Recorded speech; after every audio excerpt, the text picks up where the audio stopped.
গল্প কবিতা পাঠে সকলকে স্বাগত জানিয়ে শুরু করছি আজকের গল্প প্রতিজ্ঞা পূরণ। লেখক প্রভাত কুমার মুখোপাধ্যায়। ভবতোষ কলেজে ইংরাজি পড়িতেছে বটে, কিন্তু সে নিতান্ত অনিচ্ছার সহিত।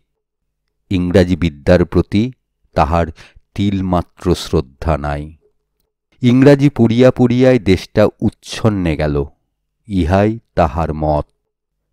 দেশে আর্যভাব ক্রমশই হ্রাস পাইতেছে।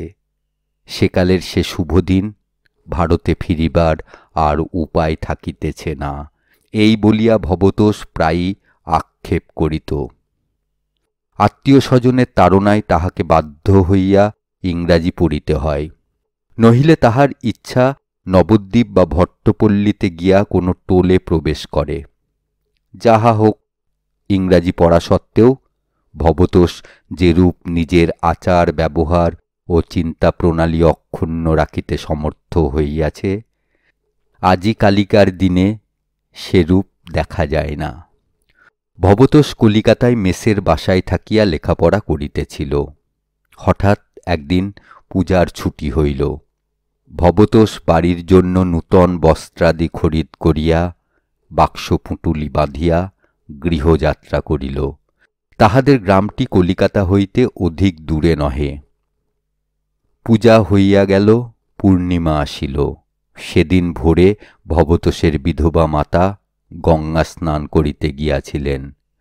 গঙ্গার ঘাট গ্রাম হইতে কিঞ্চিৎ দূরে। ঘাটে বহু সংখ্যক পুরস্ত্রীর সমাগম হইয়াছে। স্নানান্তে ঘাটে উঠিতেছিলেন, এমন সময় ভবতোষের মাতা দেখিলেন তাহার একটি বাল্য সখী, উপেন্দ্র বন্দ্যোপাধ্যায়ের স্ত্রী। কি দিদি, ভালো আছো তো? বলিয়া উপেন্দ্রবাবুর স্ত্রী ভবতোষের মাতার কাছে আসিলেন। দুই সখীতে কুশল প্রশ্নাদির পর উপেন্দ্রবাবুর স্ত্রী বলিলেন, ভবতোষ বাড়ি এসেছে? এসেছে, তার ছুটিও ফুরিয়ে এলো, আবার কলকাতায় আসবে গিয়ে। উপেন্দ্রবাবুর একটি সুন্দরী 13 বর্ষীয়া কন্যা আছে, তাহার নাম পুলিনা। মেয়েটি অবিবাহিতা। উপেন্দ্রবাবুর স্ত্রী বলিলেন, দেখো দিদি, আমার পুলিনার সঙ্গে তোমার ভবতোষের যদি বিয়ে দাও তাহলে বেশ হয়। ভবতোষের মা বলিলেন, আমারও তাই তো অনেক দিন থেকে ইচ্ছে বোন। ছেলে যে বিয়ে করতে চায় না, কি করি? কত সম্বন্ধ এসে ফিরে ফিরে গেল। আচ্ছা, একবার বলে দেখো না, তোমার বড় ছেলেটি, একটি বউ আসবে, তোমার কত আহ্লাদ হবে, কেন বিয়ে করে না? ভবতোষের মা বলিলেন, আচ্ছা, বলিয়া দেখিবেন, ছেলে যদি রাজি হয় তাহা হইলে এমনকি অগ্রহায়ণ মাসেই বিবাহ হইতে পারে। মা যখন গৃহে ফিরিলেন, ভবতোষ তখন বৈঠকখানায় বসিয়া বঙ্গবাসীর উপহার পরাশর সংহতির একখানি তর্জমা মন দিয়া পাঠ করিতেছিল। মা আসিয়া বলিলেন, বাবা, বাড়ির ভিতর এসো, একটা কথা আছে। ভবতোষ বহি রাখিয়া ধীরে ধীরে মাতার অনুগমন করিল। নিজের কক্ষে লইয়া গিয়া মা পুত্রকে বলিলেন, বাবা, এইবার একটা বিয়ে থাওয়া করে ফেলো। তুমি আমার বড় ছেলে, বউয়ের মুখ দেখব আমার কতদিনের সাধ, সে সাধ পূর্ণ করো। বলিয়াছি, পূর্বে ভবতোষ বিবাহ করিতে অত্যন্ত অসম্মত ছিল। পাঠোদ্দশায় বিবাহ করা উচিত নয়, কিংবা উপার্জন ক্ষম না হইলে বিবাহ করা উচিত নয়, এরূপ কোনো বিলাতি আপত্তি ভবতোষের ছিল না। তাহার আপত্তিটা অন্যরূপ এবং শাস্ত্রসঙ্গতও বটে। সে শুনিয়াছে এবং সংবাদপত্রেও পাঠ করিয়াছে যে আজিকালকার নব্য স্ত্রীরা আর যথার্থ হিন্দু গৃহলক্ষ্মী স্বরূপ আবির্ভূতা হন না। তাহারা অত্যন্ত বিলাসিনী ও বাবু হইয়া পড়িয়াছেন। শাস্ত্রীয় রীতি অনুসারে স্বামীদিগকে ভক্তিতক্তি আর করেন না, পরন্তু স্বামীর সহিত সখ্য ব্যবহার করিতে উদ্যত। আরও নানা প্রকার অভিযোগ সে শুনিয়াছে। কিন্তু বিধবা মাতার একান্ত অনুরোধ, বেচারি কি করে? মাতৃ আজ্ঞা অবহেলা করিবার পাপও সে সঞ্চয় করিতে ইচ্ছা করে না। সুতরাং অল্পদিন হইতে স্থির করিয়াছে মা এবার অনুরোধ করিলেই বিবাহ করিবে, কিন্তু সে নিজের আদর্শানুযায়ী একটি মেয়ে বিবাহ করিবে। এখন এ সম্বন্ধে ভবতোষের স্বাধীন চিন্তাপ্রসূত অনেকগুলি মতাদি ছিল। তাহার বাসার সহপাঠীরা সকলেই বিলক্ষণ অবগত আছে। রাত্রে আহারের পর ছাদের উপর যখন বাসার ছেলেদের একটি দণ্ডায়মান সভা সমবেত হইত, যখন অনেকগুলি সিগারেটাগ্র যুগপৎ প্রদীপ্ত হইয়া উঠিত, তখন অনেক সময় এই বিষয়ের আলোচনা হইত। তর্কস্থলে ভবতোষ কতবার বলিয়াছে, যদি আমি কখনো বিয়ে করি, যদি করি তবে একটি কালো কুৎসিত মেয়ে বিয়ে করব, কারণ সুন্দর মেয়ে প্রায়ই দেমাকে হয়। শ্বশুর শাশুড়িকে ভক্তি শ্রদ্ধা করে না, স্বামীকে গুরু জ্ঞান করে না, সহধর্মিণী না হয়ে সহবিলাসিনী হয়ে ওঠে। তাছাড়া তারা অত্যন্ত বাবু হয়। একটু রূপ আছে বলে সে রূপকে ভালো করে সাজিয়ে প্রকাশ করবার জন্যে ব্যতিব্যস্ত হয়ে থাকে। সাবান চায়, সুগন্ধি চায়, পাউডার চায়, ভালো ভালো শাড়ি চায়, সেমিজ চায়। স্বামী বেচারির প্রাণও ওষ্ঠাগত। দ্বিতীয়ত, লেখাপড়া জানা মেয়েও বিয়ে করব না, তারা খালি নভেল পড়ে, কেউ কেউ নভেল লেখেও, আর তাস খেলে। স্বামীকে কবিতা করে চিঠি লিখতেই দিন যায়, গৃহকার্য হয় না, ব্রত নিয়মাদির তো সময়ই নেই, ছেলে মাটিতে পড়ে কাঁদে ইত্যাদি। এইরূপ ওজস্বিনী বক্তৃতা শুনিয়া ছেলেরা কেহ কেহ বলিত, আচ্ছা ভবতোষবাবু, কার্যকালে কি করেন দেখা যাবে। ওরকম বলে অনেকে, বলায় করায় ঢের তফাত। এই সন্দেহবাদে ভবতোষ আগুন হইয়া বলিত, আচ্ছা দেখবেন মশাই, দেখে নেবেন, আমার যে কথা সেই কাজ। মা যখন বারবার অনুরোধ করিতে লাগিলেন, তখন ভবতোষ সম্মত হইল। বলিল, আচ্ছা মা, আমি বিয়ে করব, কিন্তু নিজে দেখে শুনে বিয়ে করতে চাই। শুনিয়া মা অত্যন্ত খুশি হইলেন, বলিলেন, দেখে শুনে বিয়ে করতে চাও? তা বেশ তো, একটি খাসা সুন্দর মেয়ে আছে 13 বছরের। ভবতোষ শুনিয়া চমকিয়া বলিল, খুব সুন্দর নাকি? মা সোৎসাহে বলিলেন, খুব সুন্দর, মুখখানি যেন একেবারে প্রতিমের মতো, যেমন নাক তেমনি চোখ, তেমনি কপালের ভুরু, রংটি যেন একেবারে গোলাপ ফুলের মতো। ভবতোষ ধীরে ধীরে গম্ভীর স্বরে বলিল, সে তো আমি বিয়ে করব না মা। মা শুনিয়া আশ্চর্য হইলেন, বলিলেন, কেন, কি হয়েছে? সুন্দর মেয়ে আমি বিয়ে করব না। তবে কিরকম মেয়ে বিয়ে করবি? আমি একটি কালো কুৎসিত মেয়ে বিয়ে করব। ভবতোষের স্বর বজ্রের মতো দৃঢ়।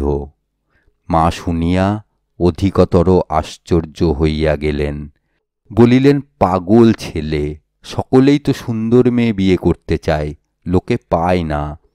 সকলে করুক, আমি একটু অন্যরকম করব। বলিতে বলিতে ভবতোষের মুখমণ্ডল আত্মগৌরবে প্রদীপ্ত হইয়া উঠিল। সে কি সকলের মধ্যে একজন? সে কি সকলের মতো বিলাসের জন্য বিবাহ করিতেছে? মাকে একটু দুঃখিত দেখিয়া ভবতোষ সমস্ত কথা তাহাকে খুলিয়া বলিল। সুন্দরী মেয়ে যে আদর্শ হিন্দু গৃহলক্ষ্মী কেন হইতে পারে না, তাহা তাহাকে ভালো করিয়া বুঝাইয়া দিল। শেষে বলিল, তাহার প্রতিজ্ঞা স্থির, অটল, অচল।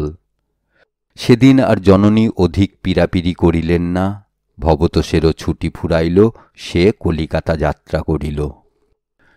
উপরিউক্ত ঘটনার কয়েকদিন পরে একদিন পালকি করিয়া উপেন্দ্র বন্দ্যোপাধ্যায়ের স্ত্রী ভবতোষের মাতার সহিত সাক্ষাৎ করিতে আসিলেন। প্রথম অভ্যর্থনার কুশল প্রশ্নাদির পর উপেনবাবুর স্ত্রী জিজ্ঞাসা করিলেন, দিদি, ভবতোষ রাজি হল?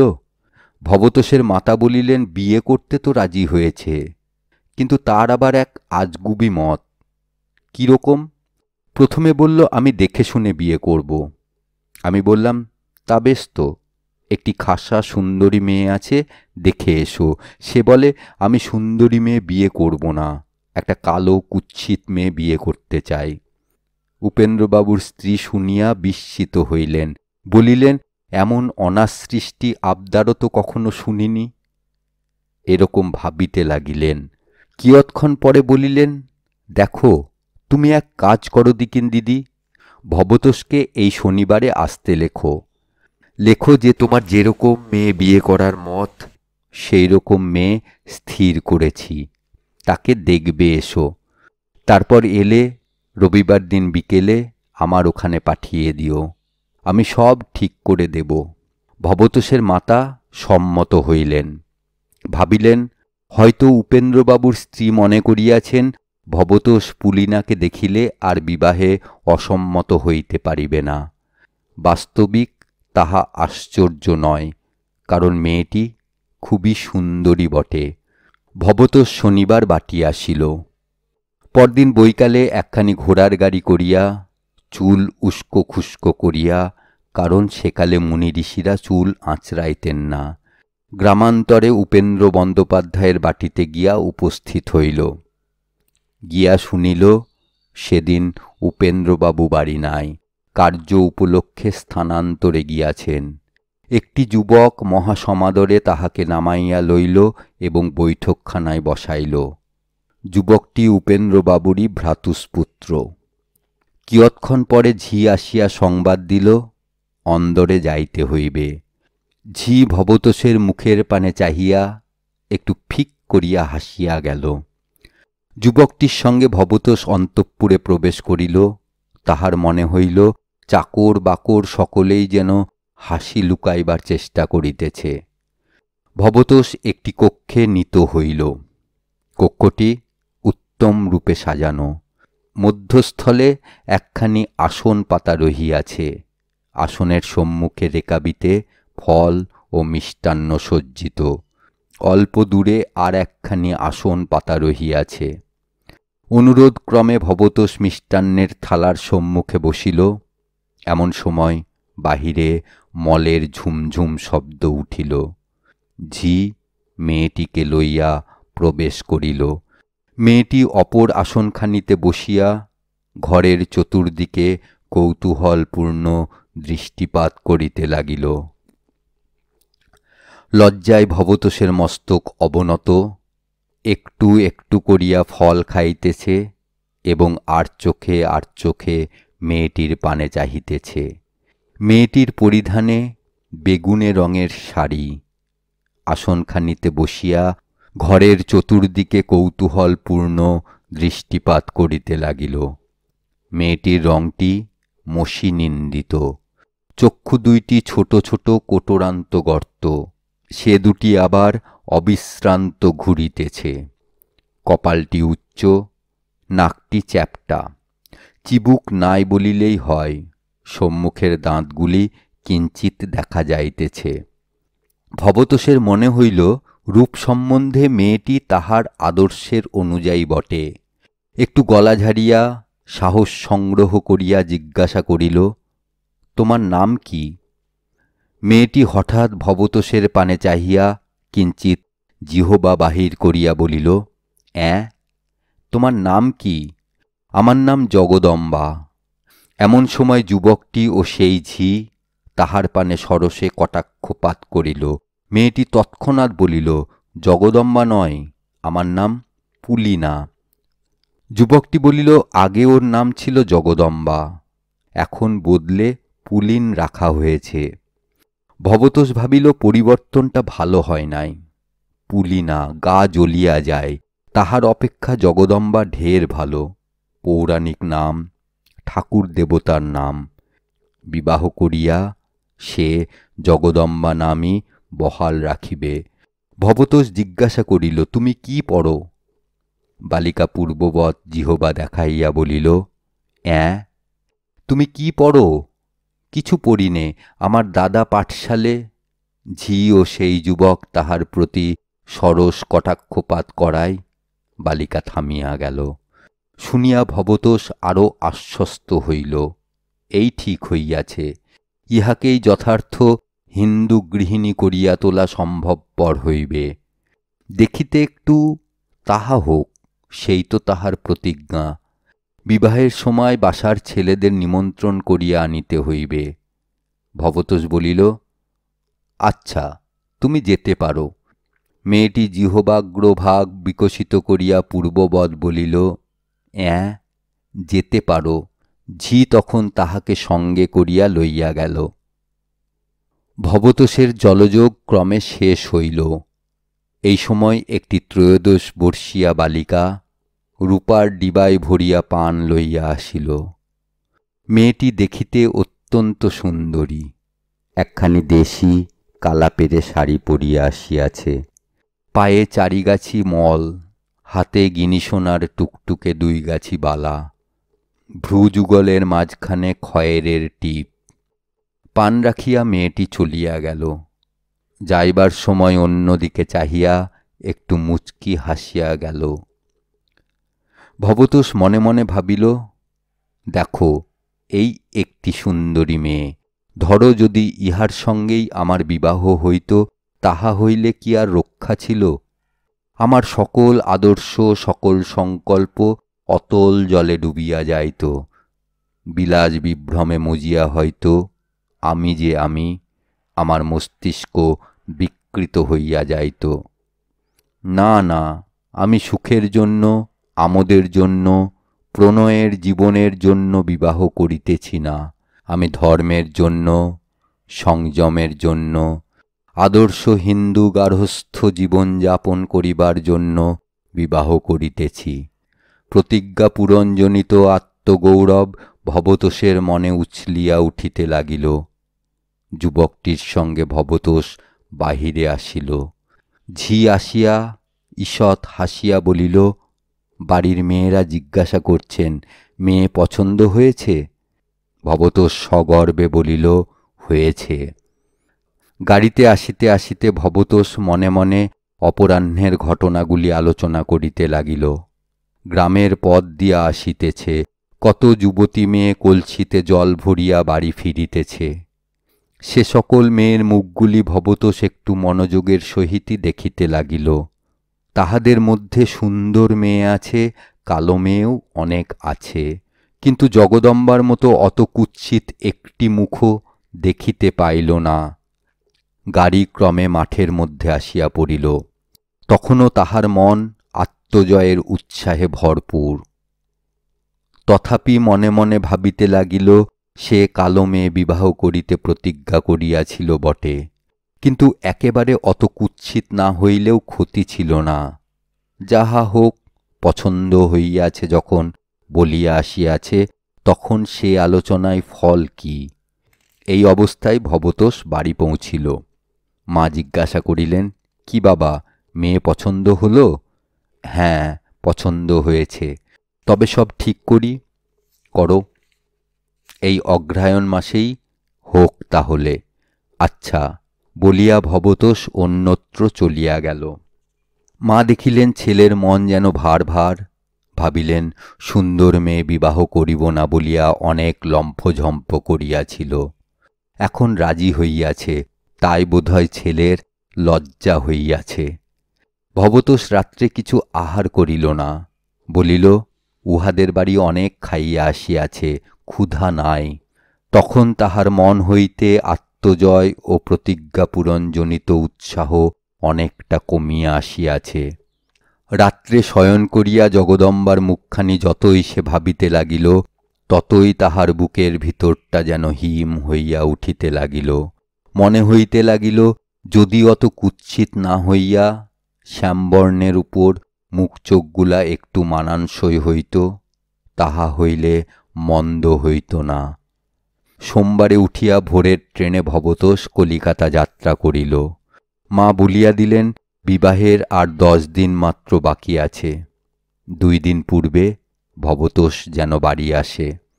বাসায় পৌঁছিলে সহপাঠীরা দেখিল, ভবতোষের মুখখানি যেন মেঘের মতো অন্ধকার। ভবতোষ গিয়া নিজ কক্ষ মধ্যে উপবেশন করিল। কি ভবতোষবাবু, খবর কি? বলিতে বলিতে রজনীবাবু, শরৎবাবু, রাখালবাবু, সতীশবাবু, কুমুদবাবু প্রভৃতি আসিয়া উপস্থিত হইলেন। ভবতোষ বাড়ি যাইবার সময় ইহাদের সকল কথাই বলিয়া গিয়াছিল। খবর কি ভবতোষবাবু? ভবতোষ একটু কাষ্ঠ হাসি হাসিয়া বলিল, খবর ভালো। তাহার পর সকলে প্রশ্ন করিয়া মেয়েটির রূপ, গুণ, বয়স প্রভৃতির সমস্ত খবর জানিয়া লইল।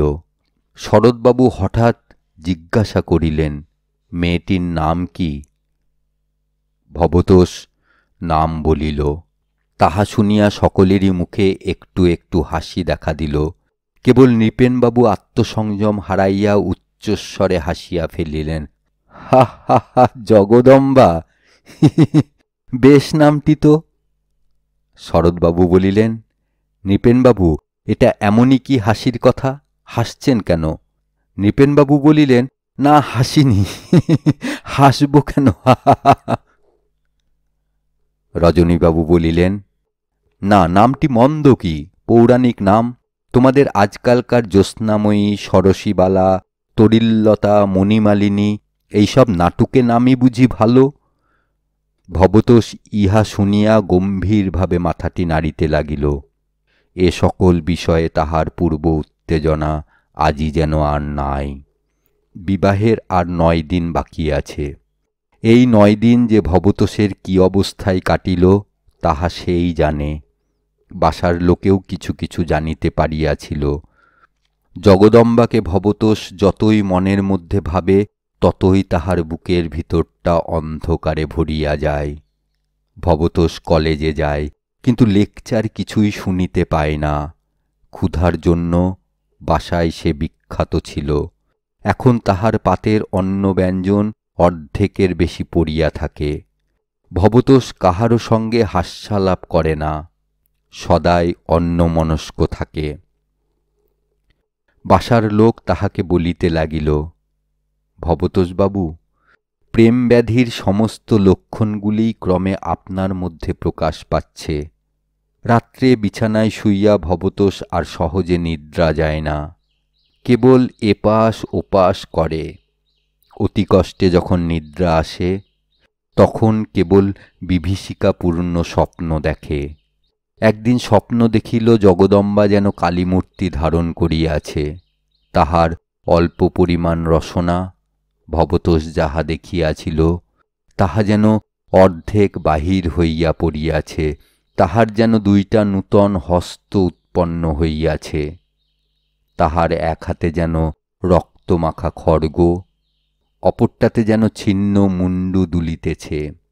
মুন্ডুটা যেন ভবতোষের মতো দেখিতে। আর একদিন স্বপ্ন দেখিল ভবতোষ যেন একটা কণ্টকময় জঙ্গলে পথ হারাইয়া ফেলিয়াছে। আকুল হইয়া পথ খুঁজিয়া বেড়াইতেছে, এমন সময় একটা মহিষ যেন তাহাকে তাড়া করিয়া আসিল। মহিষের পরিধানে যেন একটা বেগুনি রঙের বোম্বাই শাড়ি, তাহার মুন্ডুর স্থানে যেন জগদম্বার মুখ, কেবল তাহাতে 2টা শৃঙ্গ বাহির হইয়াছে।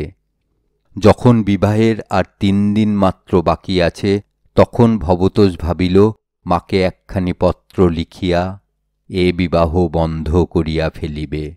সেদিন অসুস্থতার ভান করিয়া সে কলেজে গেল না। সমস্ত দিন একাকী ঘরে বসিয়া মাকে একে একে অনেকগুলি চিঠি লিখিয়া ছিঁড়িয়া ফেলিল। বাসার লোকেরা যখন শুনিবে যে বিবাহ ভাঙিয়া গিয়াছে তখন তাহারা কি বলিবে? তাহাদের উপহাস বিদ্রূপ সে কেমন করিয়া সহ্য করিবে? সেদিন রাত্রে শুইয়া ভাবিতে লাগিল কাহাকেও কিছু না বলিয়া সে পশ্চিমে পলাইয়া যাইবে। উঠিয়া প্রদীপ জ্বালিয়া টাইম টেবিল উল্টাইয়া দেখিতে লাগিল, কিন্তু প্রভাতে আবার তাহার মতের পরিবর্তন ঘটিল। ছি ছি, শেষে কি এত কাণ্ড কারখানার পর সে ভীরু নাম গ্রহণ করিবে? তাহা হইবে না, প্রতিজ্ঞা সে পূরণ করিবেই।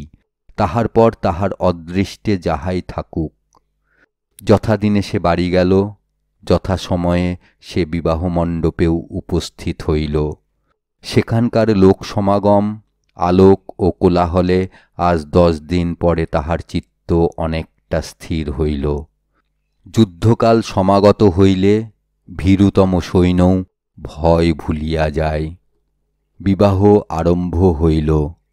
তখন ভবতোষের চিত্ত নির্বিকার, তখন তাহার মনে ভয় বা হর্ষ বা নৈরাশ্য কিছুই নাই।